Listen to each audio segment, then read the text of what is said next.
Olá pessoal, voltei para mais um vídeo aqui desse canal. Já deixa a sua curtida aqui, já se inscreve se você não é inscrito e compartilha com aquela amiga, com aquele amigo que você sentiu de mandar, que você lembrou aqui enquanto assistia esse vídeo, tá bom? E o tema de hoje é sobre os filhos no quarto dos pais. Como vocês sabem, eu tenho duas filhas.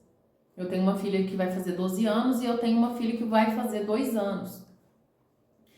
A minha primeira filha, por muito tempo, ela dividiu o quarto com a gente. Na época eu ficava com dó, eu não queria passar ela para o outro quarto, achava difícil também, porque no início, quando a criança nasce, é até compreensível a gente querer colocar a criança no mesmo quarto, pela questão da criança engasgar, ela é ainda muito pequena, e a questão da facilidade, porque o período pós-parto, então assim, tá mais fácil, tá mais acessível. Então, por isso, muitas das vezes optamos por manter a criança no quarto.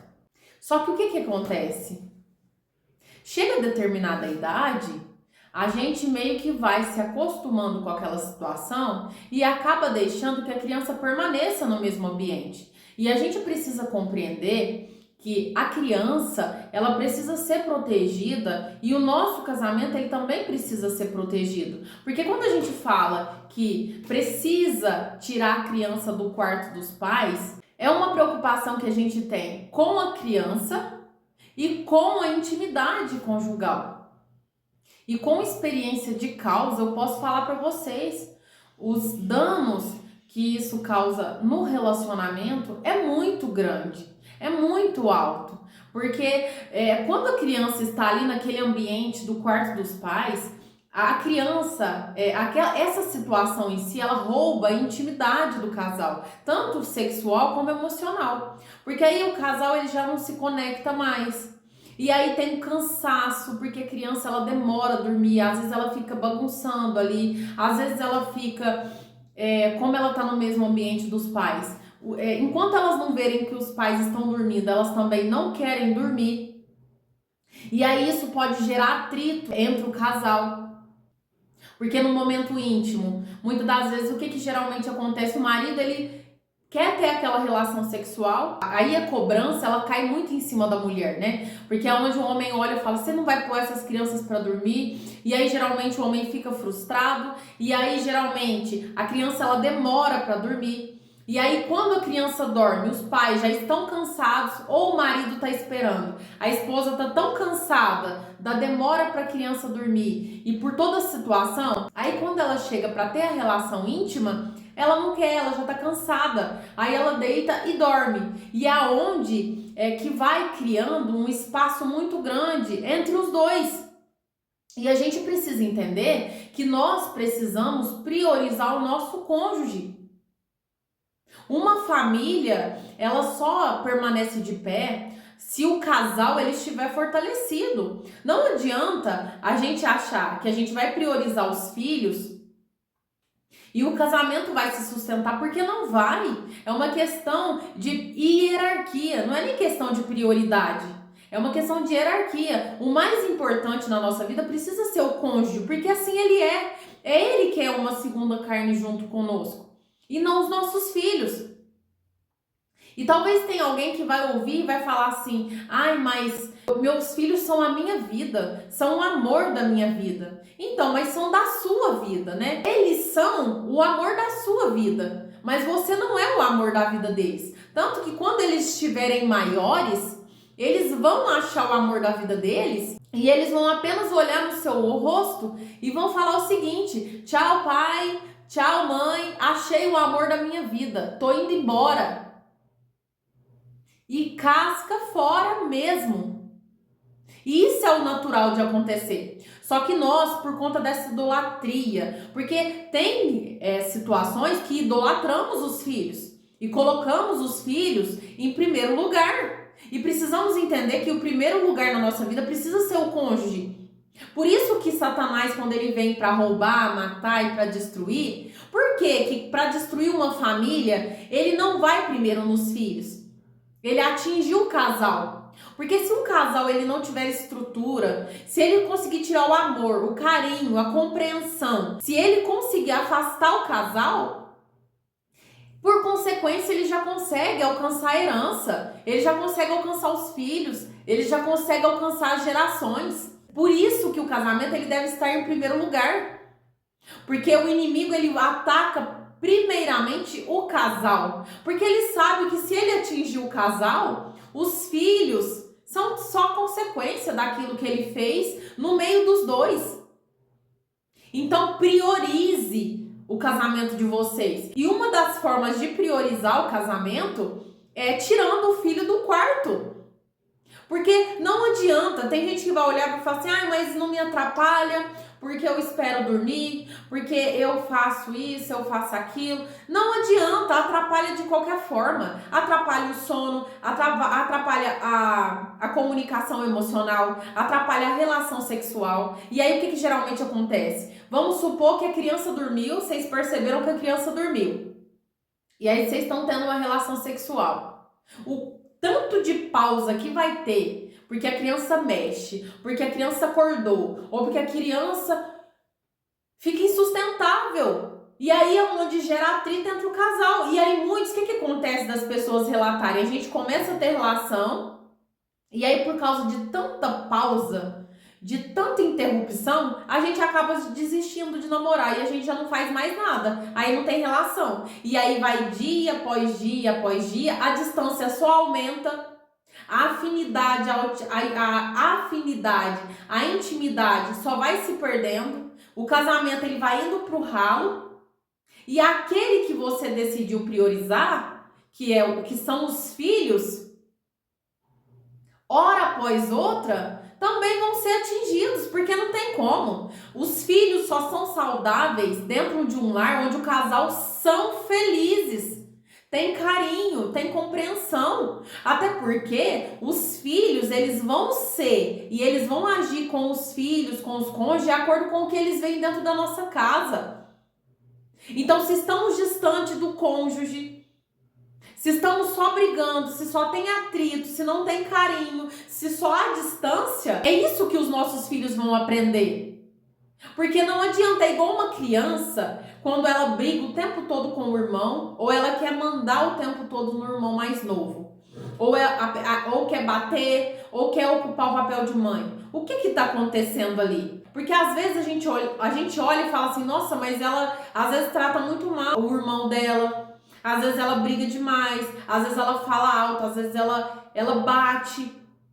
Só que a criança, ela só repete o comportamento do pai e da mãe. Então, se os nossos filhos estão gritando com o irmão mais novo, se eles estão tratando mal, se eles estão batendo, se eles estão fazendo algo relacionado a isso, é porque eles viram um exemplo dentro de casa. Não adianta a gente negar e dizer que a gente não foi esse exemplo, porque geralmente a criança copia aquilo que os pais fazem e aquilo que os pais falam. Essa é a realidade.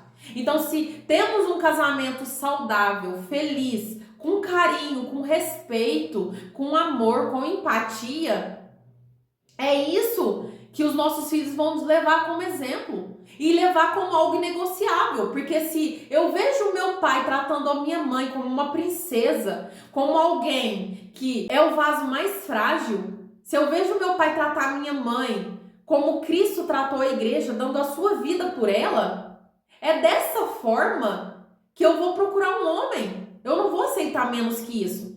Da mesma forma, o homem. Se a minha mãe trata o meu pai como um rei, se a minha mãe se submete, se a minha mãe respeita, é mansa, submissa, é essa mulher que eu vou procurar. Porque é essa mulher que eu tenho como referência dentro da minha casa. Então precisamos priorizar o nosso cônjuge, até porque o dia que os nossos filhos forem embora, quem vai permanecer junto conosco é o cônjuge. Se nós pararmos para pensar, as provas, as lutas, as dificuldades, as enfermidades, não são os filhos que passam conosco, é o cônjuge. Porque tem coisa que a gente não pode compartilhar com os filhos e nem deve compartilhar. Mas quem tá ali é o cônjuge. E o dia que os filhos forem embora, e eles vão embora, é o cônjuge que vai ficar. Então vejamos como tratamos o nosso cônjuge. Porque o dia que os nossos filhos forem embora e que restar só o cônjuge, vai ficar o reflexo de como tratamos. Por isso que muitos, quando os filhos casam e vão embora, os pais sofrem. Porque eles sentem assim, depois que meus filhos forem embora, eu não sei mais o que fazer, eu não tenho vida além dos meus filhos. E a nossa vida não pode girar em torno do filho. Eu preciso ser feliz com o meu cônjuge. E completa com o meu cônjuge. Porque se eu sou completa só com os meus filhos, se eu só tenho o que fazer, se a minha vida gira em torno dos meus filhos, os dias que eles forem embora, o meu casamento vai ruir também. E eu vou ficar desesperada, porque eu não sei mais o que fazer. Perdeu o estímulo, eu não sei viver sem meus filhos. Que idolatria é essa? Então não podemos idolatrar. Principalmente nós que somos mães. Não devemos idolatrar os filhos, porque eles vão embora. Os filhos são herança do Senhor. Eles não vão permanecer conosco. Eles vão embora, eles vão construir uma família que vão ser muito mais importante do que nós. Nós vamos nos tornar parentes. Porque família é aquilo que ele vai constituir com a esposa, com o esposo. Da mesma forma que temos que ensiná-los a priorizar o cônjuge, nós também devemos priorizar e devemos mostrar para eles que priorizamos o cônjuge. E como que mostramos? Nas nossas atitudes. Porque se o tempo todo eu estou escolhendo os meus filhos em lugar do meu cônjuge, eu estou mostrando para eles que eles são muito mais importantes do que ele. E isso não é saudável, nem para o relacionamento e nem para os filhos. E isso não é o que Deus determinou para cada um de nós. Quando eu decidi tirar minha filha do quarto, a primeira, nós não tínhamos mais quarto, porque na época eu cuidava da minha sogra, ela estava enferma. Mas aí eu pedi pro Senhor, falei, Senhor, me dê uma guia, me dê uma luz do que eu posso fazer para tirar ela do quarto, porque não tem como ela ficar mais aqui. Na época ela já tinha 4 anos. Me deu uma luz, porque senão... Aí eu cheguei até a pensar, se eu não conseguir tirar ela do quarto, arrumar um espaço para colocar ela, eu coloco ela até na sala, coloco um colchão na sala provisório, até a gente ver o que vai fazer, até a gente estar numa casa maior, mas eu preciso fazer alguma coisa. E aqui na minha cozinha tinha uma parte que era tipo uma despensa. E aí eu conversei com meu esposo, a gente fez um quarto muito pequenininho, cabia só uma cama e um guarda-roupa muito pequeno. E aí a gente colocou ela, separou. E aí, depois de muito tempo, eu coloquei ela para dormir com a minha sogra, lá no outro quarto. Porque antes eu não tinha como pôr, porque ela tinha medo de dormir lá e algumas coisas que aconteciam. Então, por isso que a gente colocou ela nesse quartinho. E talvez você tá olhando e fala assim, mas eu não sei o que fazer, eu não tenho espaço, a minha casa é pequena, eu só tenho um quarto, o que eu faço? Nesse caso, eu aconselho pedir uma guia de Deus, uma estratégia. Ainda que você pegue e coloque uma cortina no quarto, uma divisória, uma separação, que não deixa a criança no campo de visão da cama de vocês. Porque o que acontece? A criança, ela é esperta. E muitas das vezes ela finge que ela está dormindo. É muito comum a criança acordar no meio da noite e fingir que está dormindo. E se tiver acontecendo alguma coisa que gera curiosidade nela, então, aí que ela vai fingir mesmo. Ela não vai dormir mesmo. Então, se no seu caso é o caso de que eu não tenho aonde colocar, eu não tenho quarto, a minha casa é pequena, eu não tenho como mudar agora, eu não tenho o que fazer. Procura fazer uma forma para tirar o campo de visão da criança. Porque o som, eu nem preciso falar isso, né? Que não pode ter o som. Agora, a questão da visão precisa tapar. O que mais acontece é de criança acordar e não tem som, não foi porque teve barulho, mas porque acordou no meio da noite e viu os pais tendo relação sexual. E aquilo ali fica na cabeça da criança. Porque o inimigo, ele é sujo. Ele vem para roubar, para matar, para destruir. Quando ele quer que aconteça algo assim, ele quer tirar a inocência da criança, porque uma criança que tem a inocência tirada, ela vai despertar para a sexualidade muito cedo. E aí as crianças tendem a querer repetir aquele comportamento na escola, em casa, com primos. Por quê? Porque aquilo despertou uma curiosidade. E criança é curiosa mesmo, elas vão olhar e vão falar: o que é isso? O que sente? Nossa, como que é? Elas vão querer mesmo fazer isso. Então a gente precisa ter esse cuidado com as nossas crianças, porque o inimigo ele não tá brincando. Ele quer tirar a inocência das crianças. Quanto mais cedo ele despertar, mais cedo ele entra com a promiscuidade, mais cedo ele sexualiza essas crianças, mais cedo ele consegue entrar com a pornografia. Então precisamos ter esse cuidado. Porque o que mais tem é adulto que viu os pais tendo relação sexual, porque fingiu que tá dormindo. E sabe uma coisa que os pais às vezes fazem? Deixa eu falar uma coisa pra vocês. Se o filho de vocês pegarem vocês tendo relação sexual, não bata nos filhos de vocês, como se eles fossem culpados. Não gritem, não briguem, como se eles estivessem fazendo algo de errado. Porque se eles viram vocês tendo relação sexual, foi porque foi um descuido de vocês. A criança não tem culpa. Então não adianta punir. Não adianta bater. Porque aquilo que a criança já viu, não tem como desver. Ela já viu. Ai, Mari, e se a minha filha pegar, o que eu faço? Primeiro mantenha a calma, porque não adianta gritar, não adianta bater, não adianta. E pergunte para a criança o que ela entendeu, o que ela viu, porque às vezes nós achamos que a criança viu exatamente o que aconteceu. E na maioria das vezes a criança ela interpretou de outra forma. Mas pergunte, e dentro daquilo que ela te perguntou, responda. E sem desculpas mirabolantes, desculpas esfarrapadas, histórias da carochinha. Explique, de acordo com a idade da criança, aquilo que realmente aconteceu. Se é uma criança de 2, 3 anos, explique. Eu e seu pai estávamos tendo um momento de carinho entre nós dois. A gente não estava se agredindo, não estava se machucando. Porque uma criança pequena, quando ela vê uma situação dessa, muito provável que ela ache que está acontecendo uma violência, uma agressão. Então precisa ser explicado. Porque se a criança vai lá e vê, e você bate, você grita, além de deixar a criança confusa, você ainda aumenta muito mais o peso emocional que ela já está sentindo.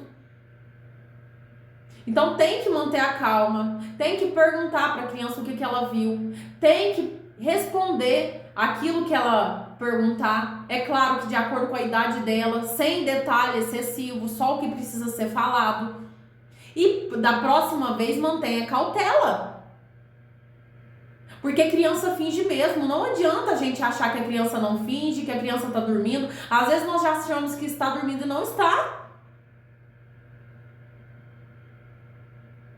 Na maioria das vezes, a criança pode até estar dormindo, mas por causa da movimentação, do barulho, a criança desperta. Então precisa tampar o campo da visão dessa criança. Se tem como mudar de quarto, mude imediatamente de quarto. Ainda que algumas noites vocês precisem ficar lá com a criança até ela dormir, até ela se acostumar. Mas tirem as crianças do quarto. Ah, Mari, mas no meu caso não tem jeito. Tampe o campo de visão da criança.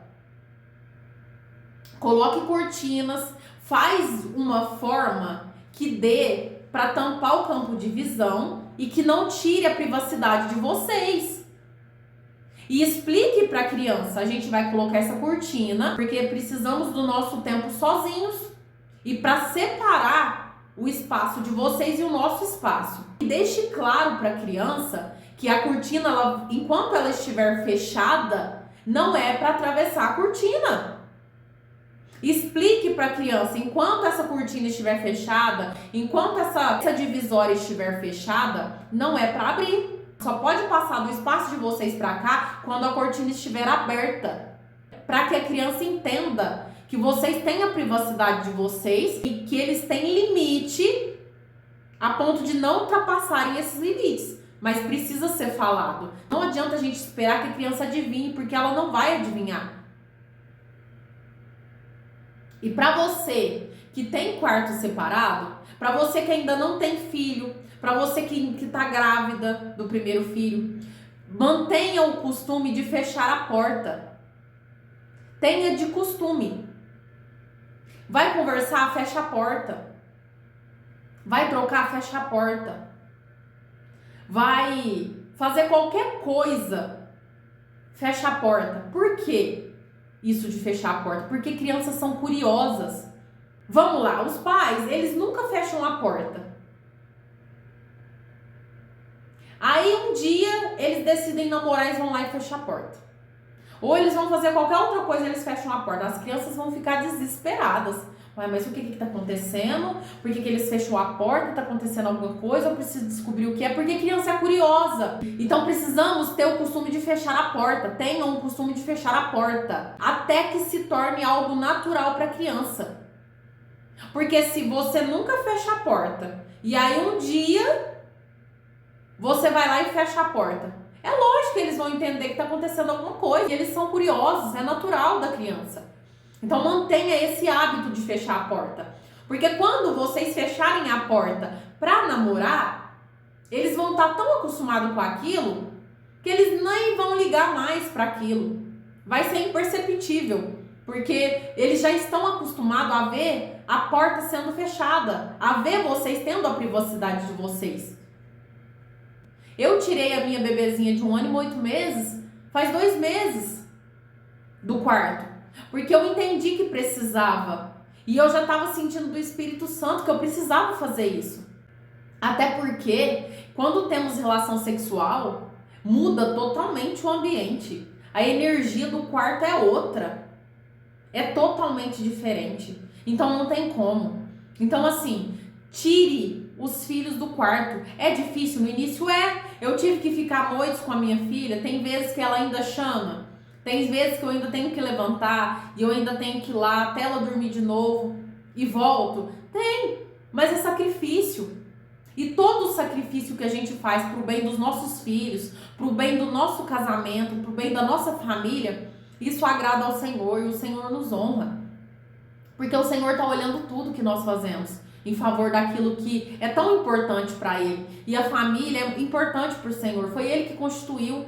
Foi Ele que determinou, foi Ele que quis que fosse assim. Então que no dia de hoje possamos nos despertar para aquilo que realmente importa e pedir estratégia para o Senhor para fazer o que precisa ser feito. Porque isso também é necessário. A privacidade também é uma forma de amor, tá bom? Esse é o vídeo de hoje. Um beijo para vocês. Até o próximo vídeo.